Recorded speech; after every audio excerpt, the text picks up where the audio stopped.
hope we prove to you that we're looking for your ideas. You know, we don't think everything's invented here. And so let us know how we can best implement the last portions of the most innovative parts of the Recovery Act. With that, ladies and gentlemen, I'd like to introduce the President, who's focused on rebuilding our infrastructure and sparking a new clean energy revolution, creating the best education system in the world. That's what he's undertaking. Some say we're doing too much. The truth of the matter is there's no way that we can lead in the 21st century with the same energy policy, the same education system, and the same effort, same infrastructure we have now. So we got to deal with all this. I think we're on the right path. I'm glad you all are the ones that are leading the effort for us. You've been a great source of ideas. And again, let us know what you think we're doing right and what you think we're doing wrong.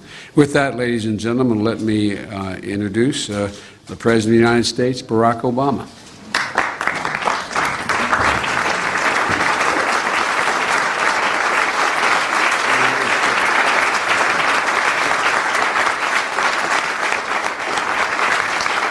Thank you. Please, everybody have a seat. Thank you. I hope nobody stayed up too late last night because I'm looking forward to a productive challenge and challenging conversation this morning. Joe, thank you very much for your remarks.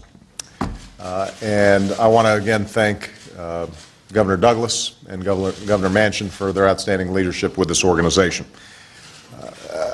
I want to spend most of my time exchanging ideas with you and answering questions, but let me just preface this with a few remarks. I want us to begin by remembering where we were just 1 year ago. As I mentioned last night, our economy was in a full-blown crisis. 750,000 Americans were losing their jobs each month, and millions more were hurting at the end of one of the toughest decades for the middle class on record. And just as they turned to you like never before, budget shortfalls threatened your capacity to help. That was just a few days before I signed the Recovery Act into law, a plan that many of you were instrumental in devising. That plan cut taxes for small businesses and for 95% of working Americans. It gave direct relief to those hardest hit by the recession, including workers who lost their jobs and families who lost their health care because of it.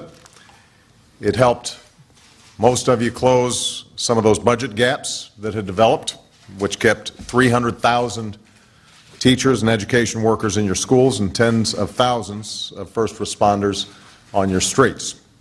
And it began rebuilding our economy on a new and stronger foundation for growth.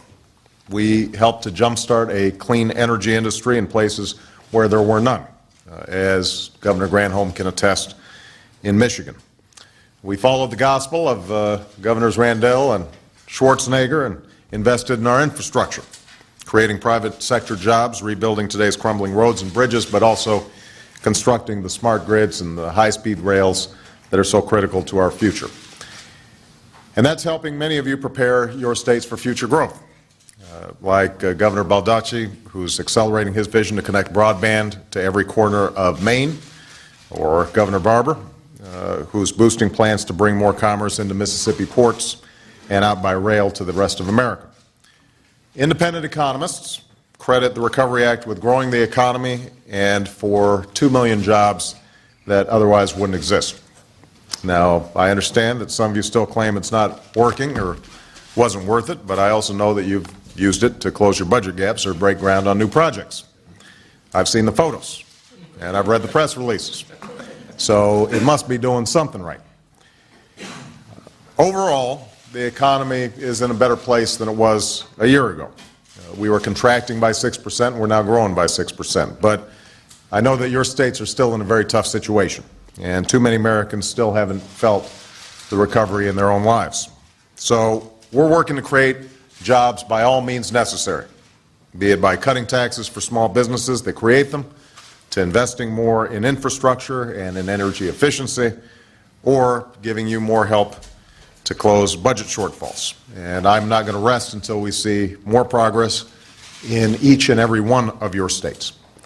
As governors, I know you feel the same responsibility to see the people we serve through difficult times. And I know you share my feelings that we've also got a responsibility to think beyond the crisis and build an economy that works for our future, to tackle some of the problems and barriers that have held us back, and to secure our rightful place as the preeminent economy in the 21st century.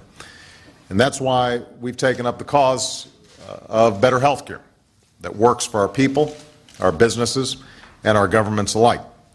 That's why we will continue to fight for the cause of clean energy, an economy that will free ourselves from the grips of foreign oil and generate millions of good jobs and good wages in the process. That's why we've taken up the cause of guaranteeing that Americans have the knowledge and the skills and education they need in this new and changing world.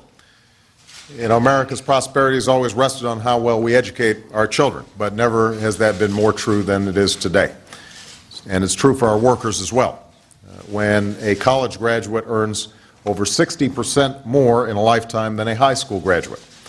This is true for our businesses, when, according to one study, 6 in 10 simply cannot find the qualified workers that they need, are ready and willing to hire. Unfortunately, we continue to lag in several critical areas.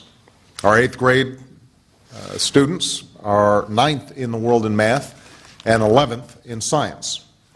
In response to assessments like these, some states have upped their game. I want to point to Massachusetts as an example, where 8th graders now tie for first in science around the world. Unfortunately, some states have actually done the opposite. Between 2005 and 2007, under No Child Left Behind, 11 states actually lowered their standards in math. That may make those states look better relative to other states, but it's not going to help our students keep up with their global competitors. When I visited South Korea last year, and I've told this story before, I had lunch with President Lee, and I asked him, "What's your biggest education challenge?" And he said, "My biggest issue, my toughest fight is that Korean parents are too demanding. They want their kids to learn English in 1st grade, and so I've had to ship in a whole bunch of foreign-speaking teachers to meet the demand. They want their students learning everything, math, science, foreign languages, all as soon as possible. They want their kids to excel because they understand that whichever country out-educates the other is going to out-compete us in the future." So that's what we're up against. That's what's at stake, nothing less than our primacy in the world. As I said at the State of the Union address, I do not accept a United States of America that's second place. And that means that all of us are going to have to work together to make sure that we are taking seriously the investments we make in our children's future. That's the reason that we launched the Race to the Top, a national competition to spur reform and improvements in our schools. We put $4 billion on the table and challenged states to compete for it, saying that if you embrace reforms that raise achievement, if you track and respond to student needs, if you evaluate and reward great teachers and principals and turn around failing schools, then we're going to help you make those reforms a reality. Many of you and your states already have, and that's why we're going to expand the Race to the Top program. And I want to commend all of you for acting collectively through the National Governors Association to develop common academic standards that will better position our students for success. Many states have already positioned themselves to adopt higher standards. And today I'm announcing steps to encourage and support all states to transition to college and career-ready standards on behalf of America's students. And I know that many of you have had a chance to interact with our Secretary of Education, Arne Duncan, who's doing a terrific job. And I think you understand when you talk to him that this administration is serious about breaking down some of the barriers to reform that have existed in the past. We are tired of arguments between the left and the right, between reformers and teachers' unions. We want to figure out what works, and we want to make sure that we are giving you the support and the resources that you need to implement what works. Now,